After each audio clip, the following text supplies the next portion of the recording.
Hello, welcome to our presentation about creating equity in educational resources. Our talk today is about converting a spec office building into an elementary school in an underserved community of Alexandria, Virginia. Today's speakers include Rachel Dishner, principal at Ferdinand T. Day Elementary School in Alexandria City, Virginia. Zuka Bartlett, project manager with Alexandria City Public Schools. Paul Lund. I'm with Hord Copeland Mock Architects. I was the principal in charge for the project. And Pete Bloom. I'm with Hord Copeland Mock Architects, and I was the project manager for the project. Okay, the learning objectives for today, we're really going to talk a little bit about this trend. Why are office buildings being converted into schools, and specifically why in this case? The challenges in acquiring those, we'll go through those. The aspects of the architectural challenges, what does it take to turn an office building into a school? And then some of the logistical and operational challenges, and these come from some lessons learned for the school being open for a couple of years now. Our agenda is pretty straightforward. We'll talk a little bit about Alexandria City, for those of you who are not familiar with it, the school system, defining the need, finding that site in an urban environment, an office building and how the educational spec worked with that, our approach, and then we'll share with you the results, and we'll have more of an open dialogue about how the building's functioning, lessons learned, and so forth. So Alexandria City, for those who don't know it, it has a population of about 158,000 people. It sits just south of Washington, D.C. on the Potomac River. Its governmental organization is a mayor with a city council that's elected. It has a very diverse and growing population, and thus they are looking for new school and new school sites and expansion of existing buildings. We'll hear a little bit more about that from Azuka. Thank you, Paul. As Paul mentioned, Alexandria City Public Schools is located in Washington, D.C., close to the Washington, D.C. area. We are pretty small compared to our neighboring jurisdictions and counties. However, we're truly a melting pot. Alexandria City Public School students represent 145 countries of birth. They do speak 132 native languages. And our population consists of 37% Hispanic, 28% white, 26% Black, 5.5% Asian, and other representations. The quick stats about Alexandria City Public Schools, we have a total of 18 schools, 1 pre-K center, 12 elementary schools, 2 K-8 schools, 2 middle schools, and 1 high school with 2 campuses and other centers. Our FY 2020 budget was combined funds budget was $310 million. Per people cost $18,000, and the capital improvement budget was $488 million. So that provides a quick statistics about Alexandria City Public Schools. Now we wanted to shift and talk about the need for this project. And so on this slide, I wanted to point out two things. On the left-hand side, you're seeing the median household income map. As you can see on noted with the red star, the location of the new elementary school for Ferdinand T. Day. Which is located in less resourced area of the city on the west side, as opposed to the darker blue areas of the city, which is more of a center and east side of the city. And on the second map, on the right-hand side, we pointed out 3 schools, and they are showing within the red boundaries. John Adams Elementary School in salmon color, William Ramsey in gray bluish color, and Samuel Tucker in green color. And we'll go through those schools here in the next slide. At the time of this project in 2017, ACPS had about 1,100 seat deficits. And the new elementary school offered 638 seats, decreasing the capacity gap by more than 55%. As I mentioned earlier, the William Ramsey School was 183 students over capacity at 932 students. Samuel Tucker, 147 students over capacity at 667 students, and John Adams was over 217 students with 1,075 students. And that defined the need for additional elementary schools for the Alexandria City Public Schools. Thank you, Azuka. So one of the things that I think is really important when we look at the overcapacity issues, and for anyone who has a background with education in this presentation, you'll know that a school with close to 1,000 or over 1,000 students, especially at the elementary school, is really not what's recommended in minimums for schools. And so as the city started to take a look at how we can alleviate some of the overcrowding at John Adams, William Ramsey, and Samuel Tucker, this decision to put the new elementary school in this neighborhood was really evident as to the why. And so what we did was as part of a division-wide redistricting plan, there was an additional school boundary zone that was created near William Ramsey and John Adams for our new Ferdinand T. Day school. One of the other unique things, as Azuka had pointed out earlier, is that the income levels in this neighborhood was significantly lower than some of the zones on the central part of the city and on the eastern part of the city. But that wasn't the only difference that we were experiencing with our families on the west side of the city. As you can see here in these charts, ACPS overall has 63.7% of our students being eligible for free and reduced lunch prices, which in a lot of areas is very high. But when we isolate this area that we now are pulling our students from for Ferdinand T. Day Elementary, we're at over 90% of our families being eligible for free or reduced price meals. This is pretty significant, especially now considering the pandemic, where it's estimated that our numbers are even higher. Students being identified for gifted services tends to be a little lower, and our schools are working very hard to sort of correct that. But one of the reasons for that, and one of the challenges, is that we also have a significantly higher percentage of students who are English language learners on the west end of our community as well.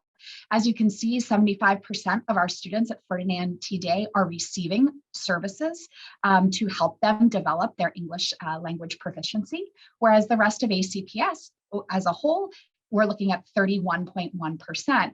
What's even more impressive is that over 93% of our families speak a language other than English in their homes. So that really shows the diversity of our families. What's even more interesting for us as a school is that the highest percentage of languages spoken at the home is Spanish, which is up in the 30s. And then following that, we have Amharic and then Arabic. English is the fourth most populous language spoken in the homes of our families. So you see that there are some challenges, but also some wonderful opportunities for our school with the diversity that we have. And then the last statistic we have here talks about our students that are identified as having special needs. And we're pretty close to on target percentage-wise with the rest of the school division. Thank you, Rachel. Now we wanted to shift the discussion and talk about the journey of finding this building in an urban environment. And since 1995, there was a growth in DC metro area and population, as well as due to the location being close to the DC metro area, there was a scarcity of large parcels for school buildings and sites. So in 2016, ACPS began our search. In our capital improvement project budget, we have identified needs for our schools, and those were to find a lease space for pre-K center, swing space for elementary school, and and identify a space for a new elementary school. 1701 North Beauregard, which is the current location for the Ferdinand T. Day Elementary School, was one of the offerers who responded to our RFP that we put out, and they had offered lease and an opportunity as well for purchase. At the time, the property was in receivership. ACPS had done an extensive study between August and December of 2016. We've done feasibility studies, and we identified that this would be a good property to pursue and purchase. Just to provide a little bit of an understanding at the cost of the time is that the average cost per square foot was approximately about $200 in Arlington, Alexandria area for non-metro station buildings, which is what the 1701 Ferdinand T. Day building was. And we were able to purchase the building for about $125 per square foot for $15 million in total. And in April of 2017, we purchased the building. Now I wanted to touch base on a couple of the challenges that we have faced through this project as a lessons learned. Funding was definitely something that we had to do a little bit of a juggling.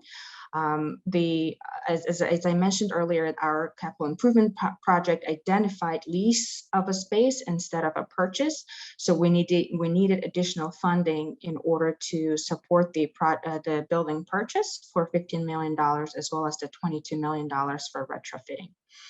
So ACPS had to shift and reprioritize some of our projects within our capital improvement budget. Covenants. As we went through the study of the property, we have identified 4 entities who held covenants in master declaration that needed to be amended in order for us to convert the building into an elementary school. We were successful and negotiated with 3 out of the 4 entities. However, the 4th entity wanted to tie this with the sale of their property as well. And due to our inability to come to an agreement, we had to file a certificate of take in fall of 2016 to proceed with the project and to stay on time for opening of fall 2018. Zoning regulations.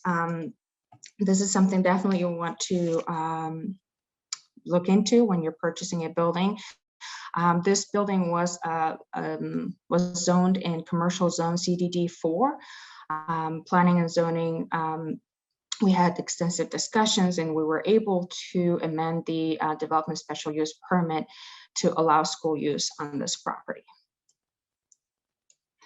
And schedule. This project was a truly fast-track project, from design to completion of the renovation reconfiguration. We spent about 12 months, and we were able to successfully complete the project.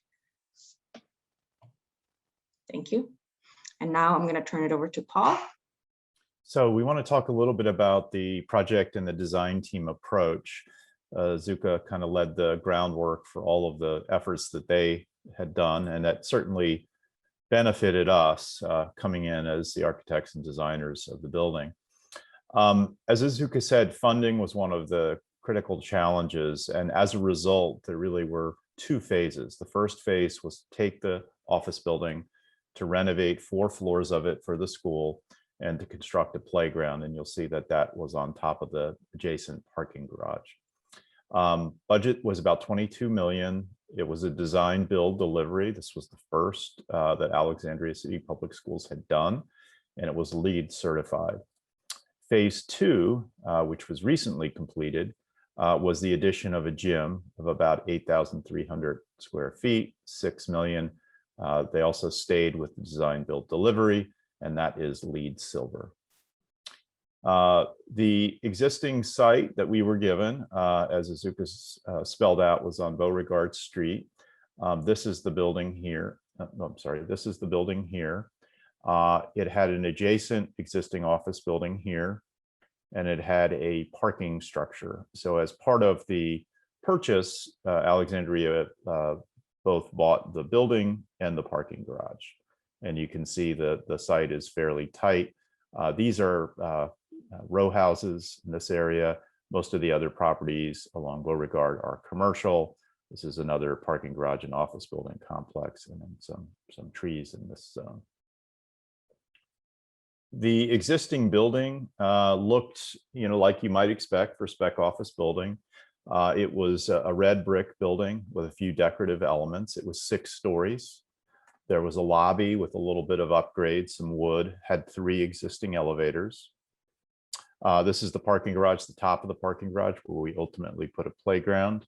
The building is to the left. This is what the typical interior environment looked like. You can see a little bit of what we were dealing with. A building that pretty much had been vacated several years ago, but you can also start to see some of the bones of the building that are quite good, like the fenestration. So one of the first things was to see how the ed spec from ACPS would fit into this office building. We had about 88,000 square feet, and really the decision was made to only occupy 4 floors based on some of the requirements, code requirements for putting a school into a building. So we stayed at that 4-story level. The top 2 floors were going to be designated as office, and you'll hear a little bit about that in just a minute. The real limit, as you can imagine, in a building like this was the physical education space. It was undersized, difficult to achieve, things like columns, floor-to-floor, ceiling height, so forth. The multi-purpose space really in the same camp. Extended learning space, that's really the learning outside the classroom, the collaborative areas, was also a little bit undersized. And of course, general music, which kind of goes with the physical education and multi-purpose space, those larger spaces. The concept diagram that we came up with was to renovate the school, which is on the left here. We added basically an open stair, and Pete will show you this in just a minute, and an elevator core and a lobby for the office use. So we really wanted to make sure that the office users would not come into the school building. They'd rather come into their own separate lobby, go up the elevators and up to the upper floors. As you can see here, became the school entrance. On top of the existing parking garage, as I mentioned, was the playground. And then the second phase was the gymnasium, and that was just recently completed. Prior to that, there was a bridge that took the students from the 3rd floor of the office building over to the playground on the parking garage. We added a couple of stairs in addition to this, one at the back of the parking garage for the playground, and one from the 2nd floor to allow the youngest students to get out safely without having to compete with everybody else. The typical floor plan, well, this is really the first floor plan. So you can see that dedicated office vestibule with the 2 elevators here, the school entrance here.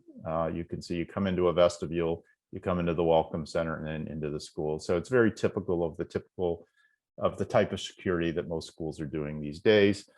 The first floor being limited in size really was the most desired floor for so many uses. So we really had to prioritize what belonged there. The offices for the school are there, as you can see in the tan. The multi-purpose is in green, so that's really the cafeteria and the kitchen areas. The services are in gray.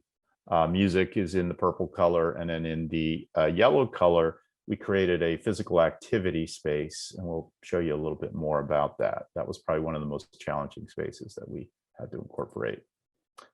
On the 2nd floor, and really the typical floors as you go up to the 4th, there is a ring of circulation because of the depth of the building, a connection back to the new communicating stair, and a series of blue areas, which were the support spaces and extended learning outside the classroom. And we kind of came up with a concept of creating a wider corridor, both at the east and west sides of the plan, to allow breakout space, learning outside the classroom, and other kind of activities to occur. The building worked well because of its fenestration and also because of its column spacing. We came up with an extended learning concept, as I mentioned, of creating a little bit wider corridors at the end to give some relief, but to also provide that great space that, research has shown students learn so well from collaborating, and they certainly learn well when they kind of get out of their normal environment. These have whiteboard walls. In some cases, they have bicycle treadmills where you can read on. The library was also incorporated. That was incorporated on the 4th floor, so the top level. We took out the ceiling. Pete will show you a little bit about how this turned out in reality, and we kind of tried to connect it back to the corridor system with glazing and fenestration. The cafeteria concept, again, took the lower level where we did have access to the outside. We had access to deliveries for the kitchen, trash, refuse, and we also created a small platform for a stage. While not ideal, it did serve the school for a few years until the second phase was completed. And that physical activity space, what we did there, really, because we didn't have the ceiling height, is we took out all the ceilings, we exposed the structure, and we gave the students as much ceiling height as they could get, gave them a physical kind of a gym type flooring system, and it worked well, again, for a few years until the second phase. So we'd like now to share with you the results and talk a little bit about how it turned out and some of the lessons learned from the group. Thank you, Paul. Yeah, this gets to be the fun part, showing you how it came out. You see the image on the left. The existing office building was in good shape, so we didn't have to do very much to the existing envelope. You can see really our tower addition and main entrance addition are really our main external additions to this building, and that it was a pretty clean addition where we didn't have to delay construction by working inside the building on major projects. On the right, you see the new lobby for the building. This is where we converted the main office building lobby, and you can see its focus on the STEM orientation of the school, and also its dedication to Ferdinand T. Day, who is the namesake of the school. Here is an educational display about Ferdinand T. Day. Ferdinand T. Day was a civil rights icon who led it, is local in Alexandria, who led the charge for equal access to quality education before desegregation. And the school is named for him, and this is one of the main features in the lobby.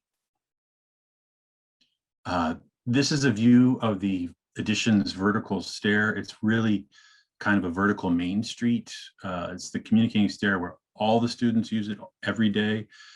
So it gets a lot of use. And we also themed it with vinyl graphics that focus on STEM. You can see that we have the number pi, and we have a kind of lunar landing module at the top. So the students go through this space every day and experience this routinely between major activities during the day. And here you can see what Paul had shown you earlier, the rendering of the physical activity space. As he said, we took out the ceilings and we actually added acoustical treatment tight to the deck in here to get as much height as we could. And also used soft ducts in here to avoid issues with balls hitting the ducts. And you can see here, really, we were very fortunate that the building had such good bones, and the floor to ceiling windows served very well in this space to get tremendous daylight in here. And the students really enjoyed it. And it's been very successful as its interim space for the school. And here, this is a typical classroom. I think this is one of the younger students' classrooms. In the upper levels of the school, there are a lot of trees around the building. It doesn't feel like you're in so much of a city. It feels very much like a loft or area. And the perimeter office space converted very well to classrooms. We met the size requirements for the ed spec, and these are really well lit spaces that succeed very well today. Here's one of those spaces Paul was talking about. The need for extended learning space was kind of acute for this building because we were getting so much into the building. And in this area, we were able to salvage space from the core of the existing office building at each end of the core to create these centrally located extended learning spaces, which serve for spontaneous learning and congregation. Each one of these is centered in about 4 or 5 classrooms of the same grade. So they're kind of hubs for that grade. And they've been very successful, and you can see they're used all the time. And as Paul said, they even have some that are furnished with stationary bicycles that the students can read on. And here is a shot showing how the media center came out. Here we were on the 4th floor of the building, where we had a typical floor to floor, but we were able to take out the ceiling height, and then by using floating clouds and exposing much of the deck, gain as much of a sense of height as possible. And then again, you can see the generous windows help immensely. And the fact that really this level is up in the trees is very successful, and it's a very inviting space for the students who really, really enjoyed it. Then here you can see this is the stark contrast to what was before. This is the top level of what had been the parking structure, which was converted into the playground. It's more of an urban model for playgrounds. And you see here how we added play equipment with fall protection, kind of poured in place fall protection that's accessed by a bridge to the main building. This did require adding dedicated egress stairs from this level for the playground. And the playground itself is themed in a STEM theme with different biomes being depicted on the floor. And then also having behind us different areas where the students can have courts and fields to play on. On the left-hand side, you can see that in the first phase of work, when we just had finished the school, to provide safe access to the upper level of the parking structure, the students would have otherwise had to walk across the parent drop-off loop. So we built a bridge from the 3rd floor of the school to the top deck of the parking garage. And this is how the students went back and forth to the playground.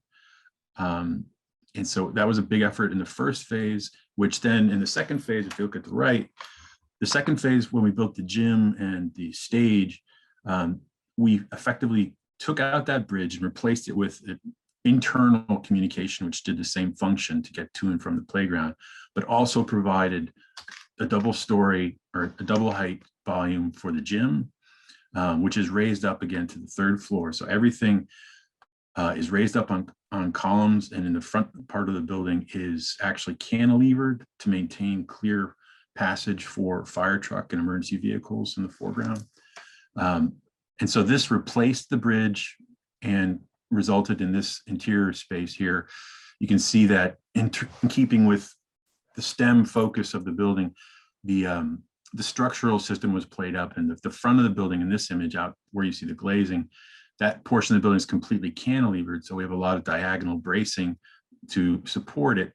And so we called out all the diagonal bracing specially, and we coded that part of the structure in an effort to have a didactic element that tied into the core curriculum for the STEM program.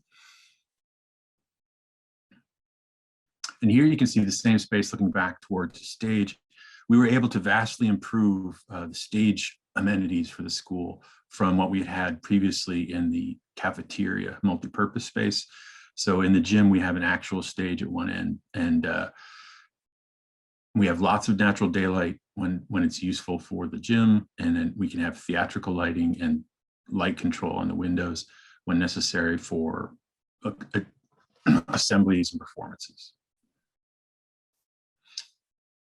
And now we're going to kind of segue into an analysis of really how the building's performing today.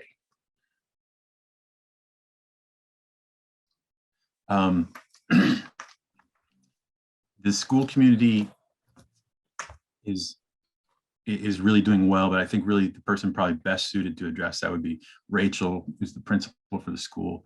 And if you want to just take it, Rachel. Yeah, thank you so much, Pete. So the school community has responded really positively to the project in the school.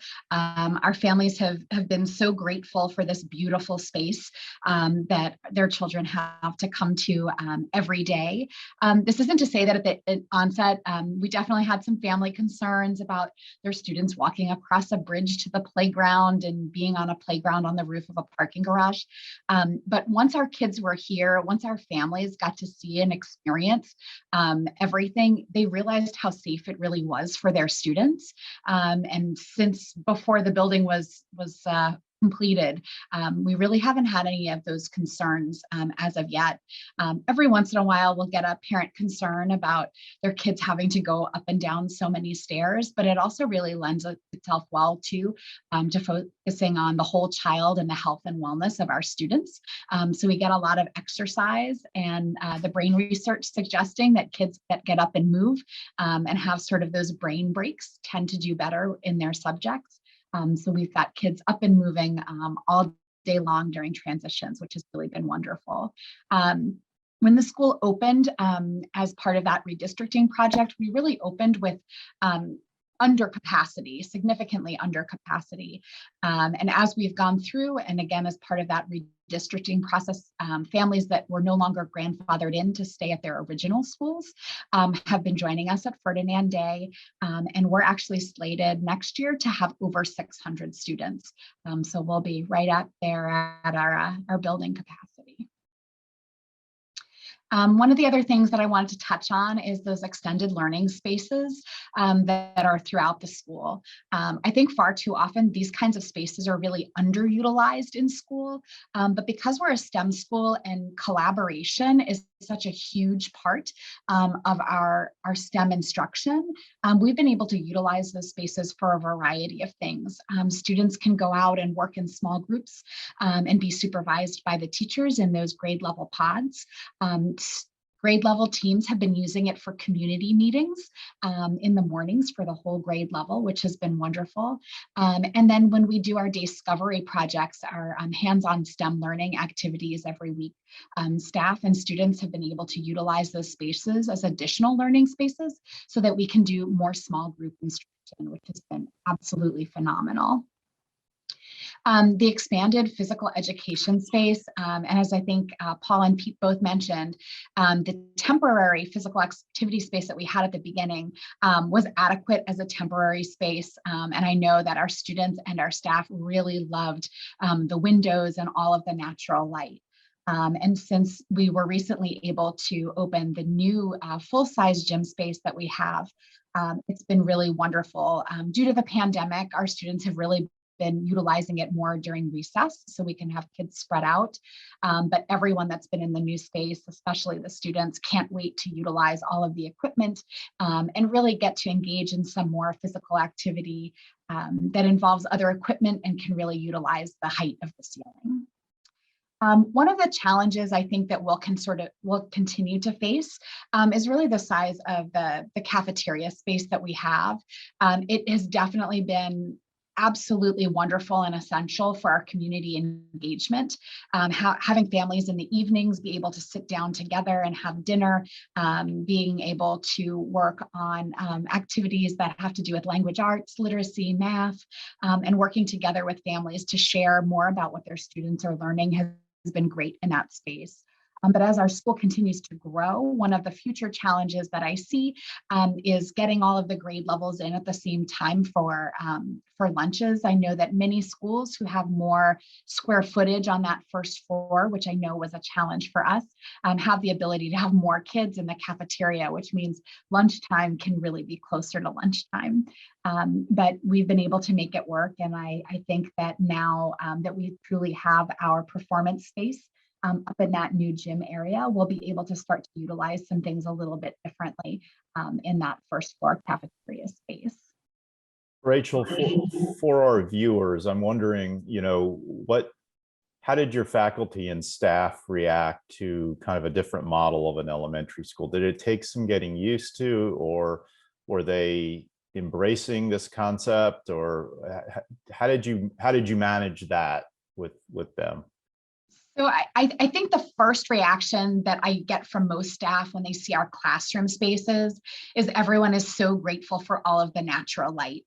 I can't tell you how many teachers I've worked with and how many school buildings I've worked in where you've got classrooms that have no windows in them. And this building does the complete opposite. I mean, there is more than adequate natural light streaming into all of our classroom spaces, which is phenomenal.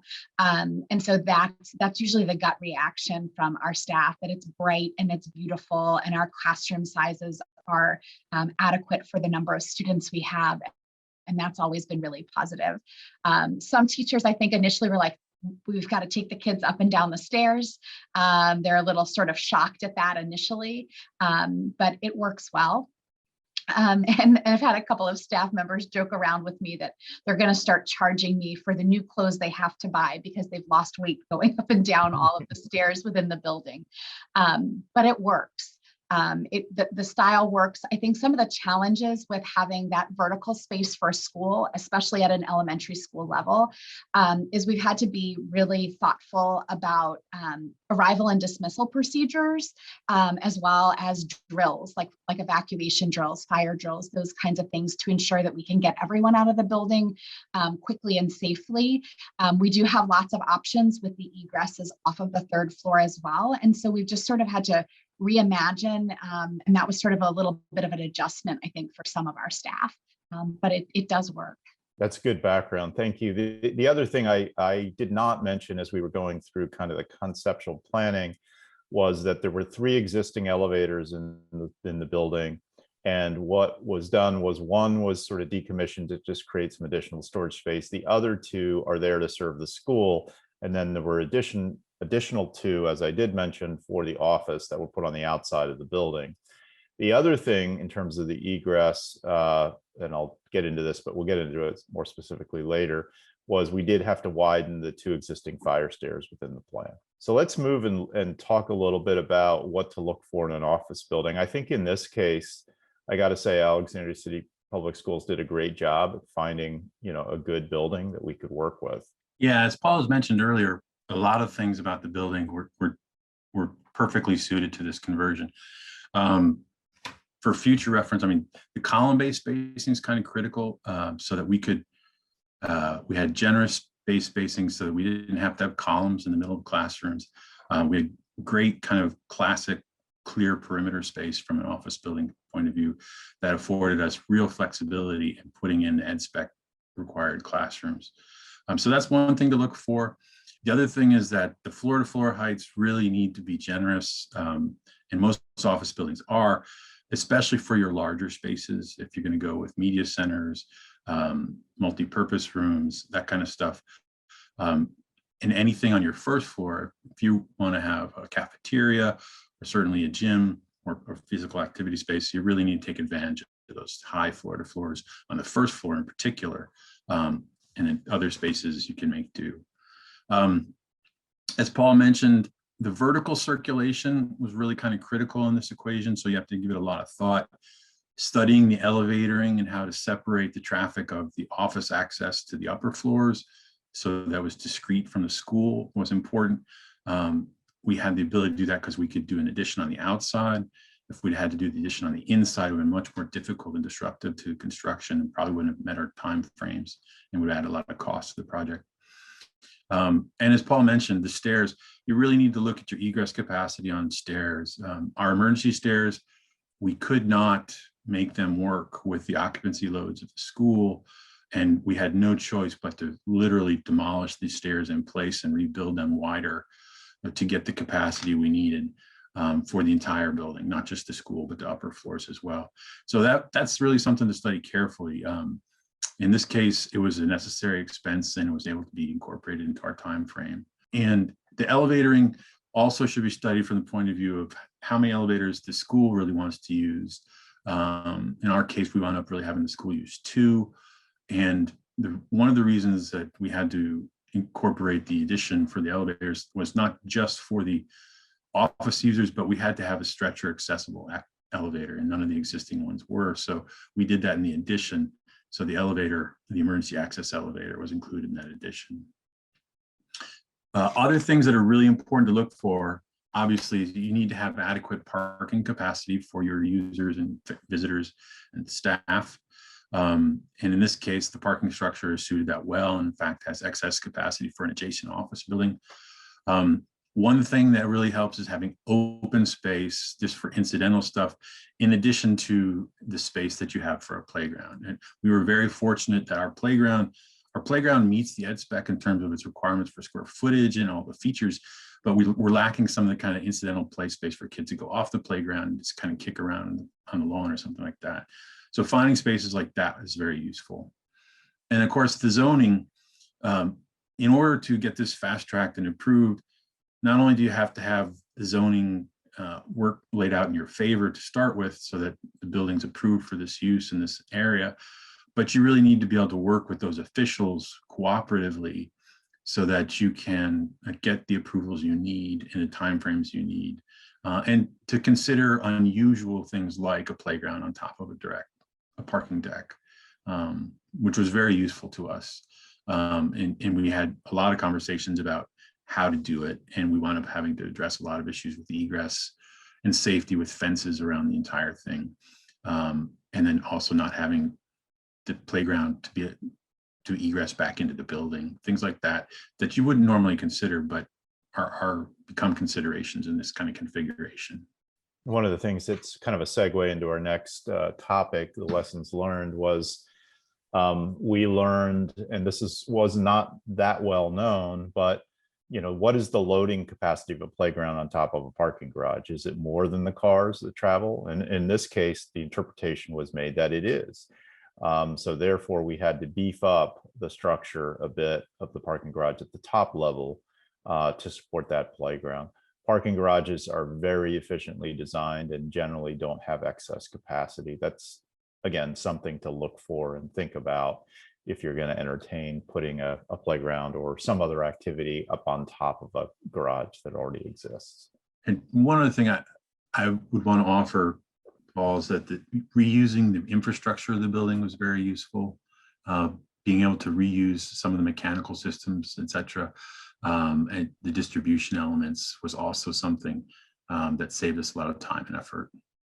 So let's transition to that next slide. That's a good point, and I think it is mentioned on there as well.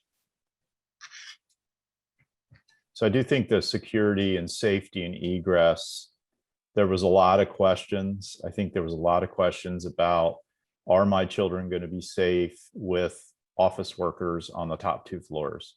What happens in a fire, when everyone has to run down the stairs? Are they separate? Are they shared? What happens with the elevators? Do they stop on every floor? Are they keyed? As Pete mentioned, that newer elevator for the office had a keyed access to it in the event of an emergency where a stretcher needed to be brought down from the school side. But generally, it was completely isolated. And just getting people used to the idea of students playing on top of a building. That I think was something that was really concerning to many as we move forward. And I think I shared some of those concerns with the thought of this office building, these offices right on the top. And when we started this project, we didn't really know who was going to be on those upper floors of the building. And the thought that went in, with this collaboration to how are we really going to keep the access for those upper floors separate was definitely a concern. At this point, we do have some of those office spaces occupied. And so now finally being able to sort of see how some of that planning is going into effect has really worked well. And everything that I think the team really anticipated about being a safety and security concern, we've been able to address. Locking out those elevators, making sure people on the elevators from the new stair tower and elevator tower are only able to access those 5th and 6th floors has been super helpful. Programming the elevators within the school so that you can't get off at a school level unless you have swipe card access. All of those things I think have really worked according to plan and has really enhanced that safety and security of the school. the extra stairwell that was added to the back of the building off of our second floor, which houses our kindergarten and first grade students, has really made a big difference in helping get all of our youngest students with the shortest legs out of the building quickly, because now in addition to having those 3 main stairs, they also have that additional 4th stair to safely get out of the building. And that's really helped with those kinds of transitions. Would you say 2 elevators is the right number, Rachel, for this project in terms of your use? I think overall, and what we got by decommissioning that 1 elevator in terms of storage was pretty critical. And we definitely have 2. 1 would not have been enough. For those of you who are in buildings with elevators, there's always one that needs repair or something's not quite functioning properly. And we have had 1 elevator out of commission, so being able to have that second one is really critical. Could we have kept the 3 and been functional as well? Sure. But I definitely think we wouldn't want to do any less than the 2 that we have. And it's been serving us well. And one thing to add on that is that we have communicated the sort of the design solutions and the creativity that our design team put towards this project through our community meetings, in order to address some of our community and parents' concerns, and also our leadership and city leadership with regarding the same safety and security and egress concerns. So that's a critical path, I think. Being able to transparent and share that with your community through community meetings and PTA meetings and etc. One thing I wanted to bring up on the lessons learned is the functioning as a landlord as a school system. This was something new for us. And we're still learning how to be a landlord. It comes with its challenges and opportunities. We had to learn to kind of communicate with the neighboring office building, who is our tenant, and we do provide them 190 parking spaces in items regarding operations and maintenance and cost sharing and items as such. So that's something that you do want to take into consideration if the building purchase does come with that responsibility. And I would say, Azuka, too, one of the other challenges as a landlord, too, is really enforcement of rules. I think, too, with any school system, arrival and dismissal and parking and traffic flow is always a challenge, I think, for any elementary school. And if any of you are parents and have had the pleasure of experiencing that around a school yourself, you'll know what I'm talking about. But then adding the complexities of also having to work with others that are not associated with the school system, and making sure that piece is safe, and where's our role as a landlord, and how we're working together to ensure the safety of all of our students is definitely a challenge. I feel like that in and of itself, Azuka, could probably be a whole nother study about schools becoming landlords and property managers for other entities. But it's definitely a learning experience, I think, for all of us. And to that point, Rachel, one of our stipulations from our development special use permit from planning and zoning was to dedicate 30 spaces for parent drop off and pick up within the parking garage. The thing that made this project truly a success is the team chemistry and the project delivery method. We identified this project as a proper project for design, build, delivery method, because mainly because of extremely tight delivery timeline. Again, I mentioned earlier, we had only about a year for designing and building the project and delivering it in by fall of 2018 school opening year. Team chemistry, I think that, our project team, as well as what really made this one of the major successes, is the principal coming on board for this new school and being able to guide some of the decisions that we're not as informed about, but just bringing her knowledge and expertise to the table and informing some of our decisions that impacted the school operations and just in general the project later, to make it a successful product. And as I mentioned earlier, our design team, creativity, just being able to work through the challenges that we had faced in this project and solve all of those problems that currently works efficiently and great for the school, as you heard, was a big contributor to our success, and our builder was able to complete the project for the opening of the school. Anybody wanted to add on that? I was going to say, Azuka, I think we had a lot of people that were doubting that this project would be completed and ready to go for the opening of school. And even that in and of itself was huge. Forget the fact that we had this beautiful end result that was functional, but the fact that it was able to be accomplished in such a short amount of time, I think is amazing. And any school divisions that are on tight timelines really may want to consider options like this for that turnaround. But it was impressive.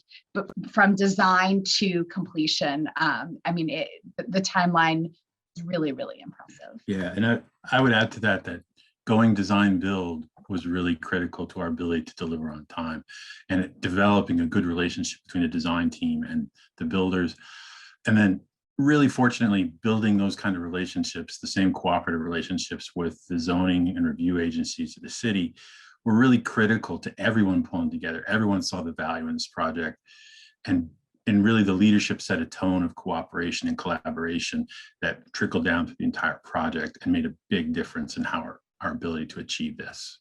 So that's a really good point, Pete. And the chemistry was just really good. I don't know if you can sense it as viewers to this webinar, but we really got along well. We worked with each other collaboratively and so forth. The other aspect of time that was important was reusing as much of the infrastructure as possible. Pete talked a little bit about this earlier. One of the things that we did is we reused the air handler units that were on the building, investigated them a bit just to see how much life was left, added some heat recovery wheels to kind of improve their efficiency, and of course redid all the terminal units and ductwork within the building itself.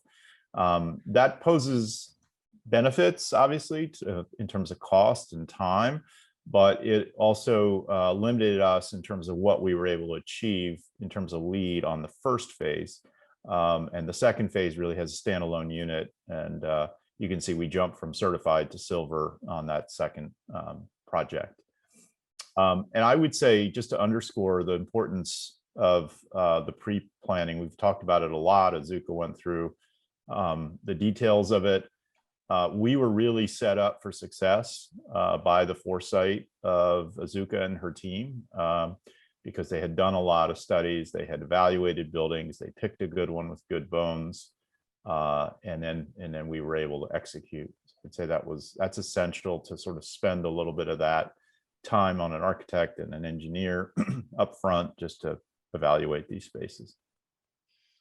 Yeah, I just want to echo that, Paul. I think that, we, during that assessment period of the property, we did assessment report and feasibility study, which informed sort of which elements and systems of the building we could keep and had remaining life in it, and also which ones we had to replace, which in return informed us about our cost estimate for the project. And also just the visibility of turning this building into an elementary school. Is it possible or not? And that determined a lot of things. I would say definitely well spent time and money. And the other thing that we did do is develop the bridging documents in order to transition smoothly to our design build team, which also helped us significantly. And I think Pete mentioned earlier, we've engaged with our